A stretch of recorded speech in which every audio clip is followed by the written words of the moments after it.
Welcome back to today's Economic News, the show where we break down the headlines you need to know, unpeeling each layer to expose the real story behind the facade. Today, we are diving headfirst into the murky waters of international diplomacy and immigration policy with the latest agreement between Palau and the United States.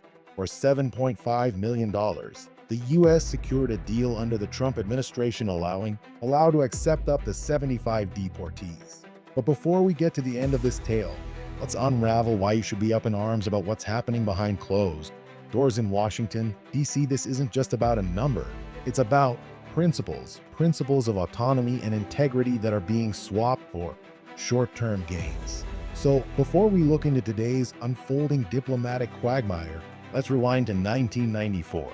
Palau, a small island nation in the Pacific, entered into a compact of free association with the United States. This deal sent streams of economic aid flowing to Palau in return for certain defense privileges granted to the U.S. Fast forward to the Trump administration, which intensified the push to enforce immigration laws more stringently.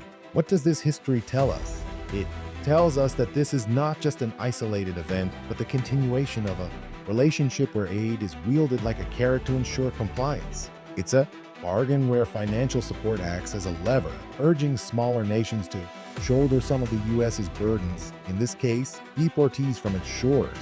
The Trump administration's tactic was simple: curb illegal entry at all costs and ensure other nations play by the new rules. This deal with Palau is a prime example, embodying the contentious practice of using economic incentives to enforce immigration cooperation.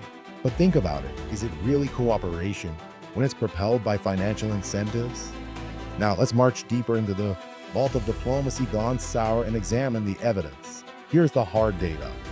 U.S. has promised Palau a total aid of $7.5 million. That breaks down into $6 million earmarked for the Civil Service Pension Fund and another $2 million for law enforcement enhancements.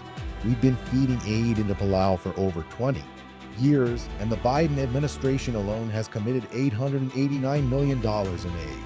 Now, just measure that.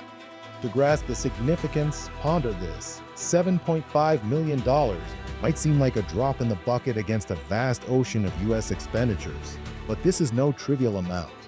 Imagine if this money was redistributed among domestic programs here at home, funds that could repair crumbling infrastructure or support education. What did the American taxpayer truly gain from this deal? Are we buying friendship or simply avoiding having to tackle our own systems failings? The State Department assures us the United States deeply appreciates Palau-U's cooperation in enforcing U.S. immigration laws, which remains a top priority for the Trump administration. Sounds applaudable, doesn't it? But let's look beneath the surface. What you're witnessing is a theater where political actors patronize small nations with applause while effectively passing the buck. Is it gratitude or rather a mere coaxing to deal with our unfinished errands abroad? Critics paint a different picture, arguing that this is no win-win, but a troubling trend. When you label human lives as bargaining chips for financial aid, such policies ignore the nuanced tapestry of individual stories and struggles. You're not just exporting deportees, you're exporting potential social challenges into a delicate social fabric like Palau-U's. Imagine running your household budget like this, entrusting strangers to balance your ledger and deal with family issues you'd rather sweep under the carpet. And this segues us perfectly into our libertarian moment.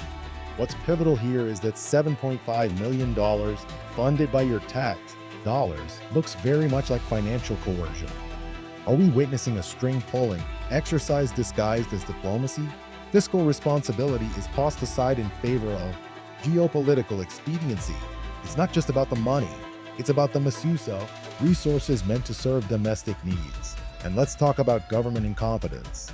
Instead of addressing immigration issues head-on with creative and sustainable solutions, what do our leaders do?